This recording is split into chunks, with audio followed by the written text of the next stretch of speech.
कल जैसे ही हमारी टीम इंडिया न्यूजीलैंड के खिलाफ अपना फाइनल मैच जीतती है भाई, पूरा दुबई स्टेडियम इंडिया का होम ग्राउंड बन जाता है। जी हाँ, चारों तरफ भोजपुरी गाने बज रहे हैं, सारे क्रिकेटर विराट कोहली, रोहित शर्मा ये सब मिलकर डांस कर रहे हैं।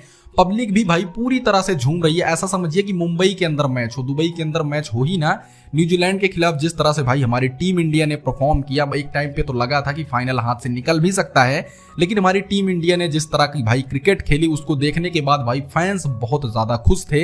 यहां तक कि सारे क्रिकेटर्स भी खुश थे। दुबई स्टेडियम में भोजपुरी गाने बजे, पवन सिंह का लॉलीपॉप सॉन्ग बजा, उसके बाद खेसारी लाल यादव के 1-2 गाने बजे और भाई बड़े बड़े सिंगरों के सारे गाने बजे। मतलब जितनी भी खुशी के तरीके हो सकते हैं कल दुबई स्टेडियम के अंदर ये अपनाए गए और भाई सारे क्रिकेटर्स ने मिलकर भाई भोजपुरी गानों पर डांस किया। मतलब जो गाने उन्हें समझ में भी नहीं आ रहे थे उन पर भी वो डांस करते हुए नजर आए। और दोस्तों ऊपर से हमारी भोजपुरी कमेंट्री भी इस टाइम पे फाइनल मैच में चल रही थी। अगर आपने भोजपुरी कमेंट्री देखी होगी तो आपको और ज्यादा मजा आया होगा।